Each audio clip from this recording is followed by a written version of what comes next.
Jetzt zugeschaltet ist mir Jochen Kopelke, er ist der Vorsitzende der Gewerkschaft der Polizei. Willkommen bei Welt, Herr Kopelke. Was geht Ihnen so durch den Kopf, wenn Sie einerseits unsere Innenministerin hören, die schon seit geraumer Zeit härtere Strafen, konsequentere Strafen fordert, das aber von allen Experten so eingeschätzt leider in diesem Land nicht passiert und man den Eindruck hat, dass die zum Jahresende Krieg spielen wollen auf Deutschlands Straßen, unbehelligt auch das kommende Jahr auf Deutschlands Straßen leben und verbringen können. Guten Morgen. Ja, das ist eine gelungene Beschreibung der Situation. Wir haben uns ja genau deswegen gerade in den Großstädten auf eine Silvesterschlacht eingestellt. Denn das ist ja der Grund, warum Tausende von Polizistinnen und Polizisten in der Nacht ja arbeiten mussten. Das heißt, wir wussten, was kommt und wir waren sehr schnell, weil wir so viel Kräfte im Dienst hatten, aber eben nicht überall sein konnten. Und wenn jetzt die klassischen politischen Aussagen kommen, verwundert uns das gar nicht. Das haben wir letztes Jahr Silvester gemacht, das haben wir das Jahr davor gemacht. Das Entscheidende ist aber, dass wir polizeilich weitergekommen sind. Wir haben ja andere Taktiken angewandt, wir haben andere Technik, andere Systeme genutzt und ich glaube, das sieht man jetzt auch die nächsten Tage wieder sehen. Wir werden jetzt in die Phase der Ermittlung einsteigen. Wir werden also noch viele von diesen Krawallmachern aus dem Internet identifizieren, festnehmen und der Justiz zuführen. Und vor dem Hintergrund beginnt unser neues Jahr 2025, da wo wir aufgehört haben in der Polizeiarbeit mit unfassbar viel Arbeit, aber mit gutem Engagement für die Sicherheit in der Bundesrepublik. Naja, vor allem geht es um bürokratische Aufarbeitung, aber nie um wirkliche Konsequenzen oder eben selten um Konsequenzen. Übrigens war es, Herr Kopelke, die gleiche Innenministerin, die nach den Silvesterkrawallen im vergangenen Jahr angekündigt hat, nicht nur die Straftaten härter zu verfolgen, sondern eben auch mal drauf zu schauen, woher kommen eigentlich die auf Deutschlands Straßen Krieg spielen. Gibt es denn dazu jetzt mal langsam Erkenntnisse, dass man weiß, wen treibt da was sich so auf Deutschlands Straßen aufzuführen? Ja, natürlich gibt es die Erkenntnisse. Wir wussten ja aus den letzten Jahren, wer Täter ist. Junge, heranwachsende Männer, oftmals aus sozialen Brennpunkten, oftmals mit einem anderen kulturellen Hintergrund.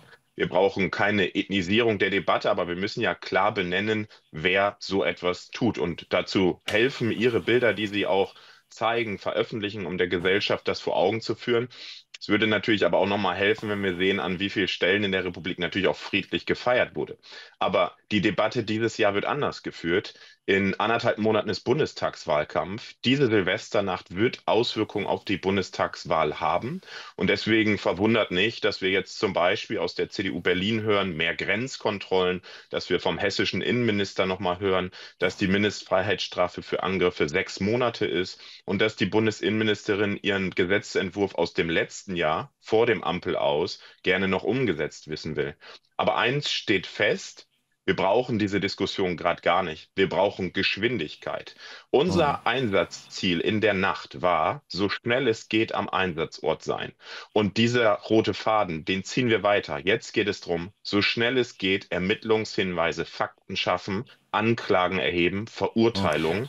Und an der Verurteilung hängen auch ausländerrechtliche Maßnahmen oder zum Beispiel Sanktionierung, wenn das entsprechende Strafrecht oder für die Heranwachsenden natürlich das Jugendstrafrecht gilt. Dann brauchen wir im Januar die ersten Verurteilungen und dann haben wir, glaube ich, ein klares Bild über die Täter. Herr Kopelke, Sie haben es gerade so ein bisschen angesprochen. Und ich bin ja der Meinung, also wenn ich so eine Kugelbombe, und das ist so Teil ja der aktuellen Diskussionen, was Grenzkontrollen betrifft und Absprachen mit unseren Nachbarländern, mit den befreundeten EU-Staaten. Also wenn ich eine Kugelbombe nach Deutschland bringen will, ist es ein leichtes, egal ob es da Grenzkontrollen gibt oder nicht, auf dem Weg von Polen nach Deutschland. Aber dieses ganze Gerede darüber, was man tun müsste, inwieweit ist das für Sie Polemik oder wirklich ein ernsthafter Ansatz, dass man endlich mal zum Handeln kommt und umsetzt oder umsetzen kann, was man da auch fordert?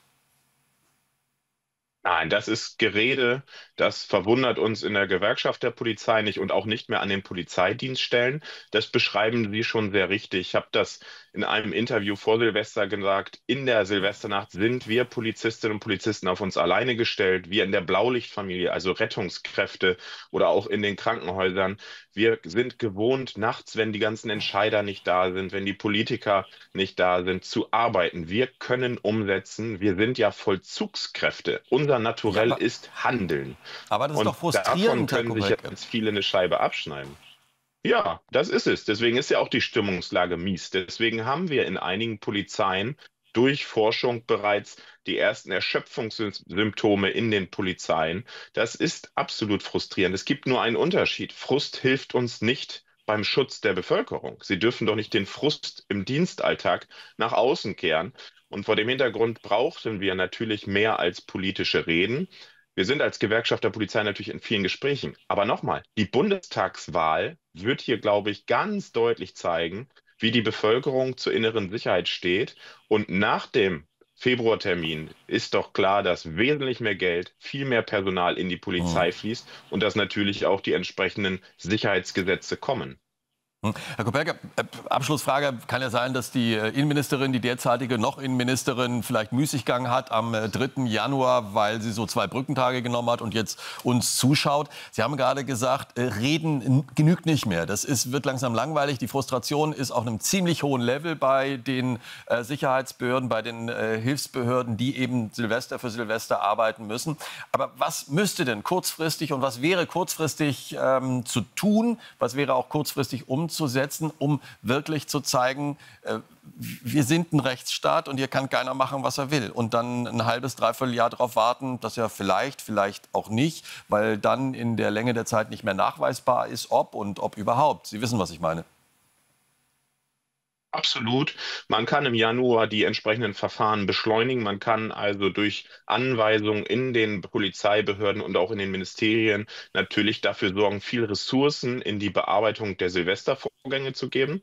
Man kann Start 24. Januar die Bezahlung von Polizeibeschäftigten hochtreiben. Wir verhandeln unser Gehalt ab Januar mit der Bundesinnenministerin und den kommunalen Arbeitgebern. Und jetzt kommt's. Ich glaube, dass die Justizministerinnen und Justizminister jetzt dafür sorgen müssen, Geschwindigkeit in den Justizapparat zu bringen. Dann hätten wir ein gutes Polizeikonzept in der Stadt mit Festnahmen und Ingewahrsamnahmen und ein schnelles Ende für solche Menschen.